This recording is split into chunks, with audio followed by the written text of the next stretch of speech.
안녕하세요. 펀드메딕입니다. 추천드리는 2024년 5월 원리금 보장 상품 선택 방법 시간입니다. 이제 5월 시장 상황을 먼저 살펴볼 필요가 있는데요.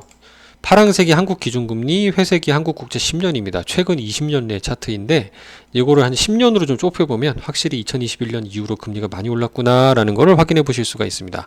근데 금리도 좀 올랐다가 이 기준금리 라인을 터치하면서 박스권 횡보하는 것을 볼 수가 있네요. 이제 1금융권 시중은행 정기예금 기준으로 살펴보면은 1년물이 부산은행 정기예금으로 3.43으로 높은 편입니다. 하지만 3.55 수준인 우리 기준금리보다 낮은 거를 볼 수 있죠. 2번이 2년짜리로 묶을 때는 신한은행 3%가 높은 편인데 3%는 여기 와 있지 않습니까? 저는 항상 이거 보면서 지난달에도 말씀드렸지만 이제 기준 미국이 앞으로 낮추면서 우리나라도 시기의 문제지 이제 낮출 가능성이 높다라고 금융기관들도 판단하는 게 아니냐. 그러면 굳이 금리가 하락하는 게 보이는데 묶어놓을 필요가 있느냐. 채권처럼 금리가 하락할 때 가격이 상승하는 자산 좀 투자하자라는 말씀을 계속 드리고 있었죠. 근데 이제 이것만으로는 좀 금리가 낮으니까 이제 오히려 지금 여기 타이거 단기 통환채 똑같이 짧은 건데 3.43입니다. 그죠? 부산은행 1년하고 똑같죠? 듀레이션이 0.38년으로 짧기 때문에 금리가 이거보다 떨어진다 그러면 이제 실제 수익률은 이거보다 낮아질 확률은 높지만 그래도 굳이 이렇게 묶어둘 필요는 없다라는 생각도 들 수준이기도 합니다. 이건 리스크 프리이기도 하고요. 앞서 다른 영상에서 말씀드렸지만 저축은행이 금리가 높으니까 살펴봤습니다. 1번이 트리플 B 플러스의 키움 예스 저축은행이 3.76이고요. 확실히 금리가 좀 높죠. 다올저축은행이 2년물이 3.5로 높은 편입니다.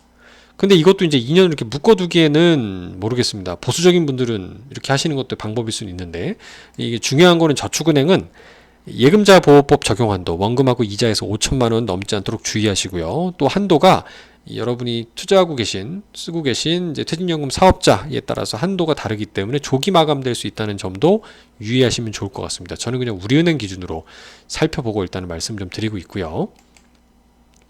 앞서 보여드렸던 트리플 B 플러스 등급의 금리 수준 대비 평균 신용 등급이 AA 제로 수준이면 되게 높잖아요. 이런 우량회사채 펀드가 오히려 낫지 않을까라는 생각이 들어서 지금 장표도 만들어봤습니다. 우리자산은행의 하이플러스 채권이라고 하는 펀드인데요. 순자산이 1조가 넘을 정도로 올해 들어 돈도 많이 들어오는 상품입니다. 수익률이 1년에 4.8이라고 그래서 이게 다 보수 차감한 건데요. 굉장히 높네 라고 들어가시면 안 돼요.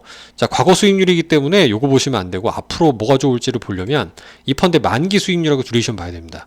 5월 10일 기준으로 만기 수익률은 4.01인데 여기서 총보수 0.27 빼야 되잖아요.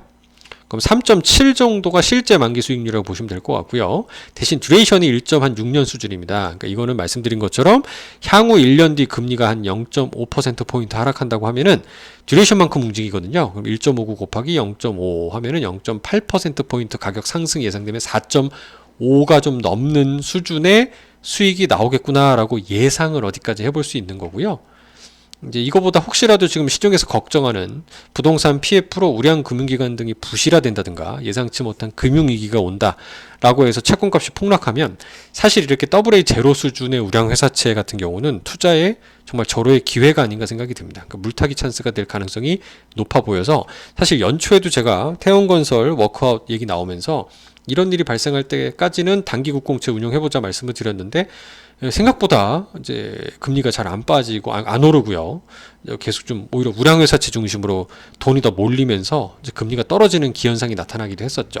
근데 어쨌든 부동산 PF는 총선이 끝나서 그런지 정부에서 이제 연착륙 대책도 좀 낸다고 하고 최근 그 실적 발표 나는 걸 보면 증권사들 실적이 처참하게 무너지는 부분이 나타나고 있는데 이런 등등의 여파에 따라 좀 채권의 가격이 좀 우량한 채권임에도 불구하고 시장 영향을 받아서 하락할 공산도 있습니다. 근데 그런 걸 대비하면 오히려 그때 좀 들어가는 방법도 있겠지만 제가 볼 때 지금 한 4%대 정도 이렇게 YTM 완기 수익률 나오는 수준이면 상당히 좋은 수준이지 않을까라는 생각이 들어서 향후 한 1년 정기예금 정도 보시는 분들 1년에서 2년 정기예금 보시는 분들은 이제 이 펀드가 낫다. 그리고 회사채 펀드는 중간에 플러스가 나면 이제 환매하셔도 불이익이 없죠.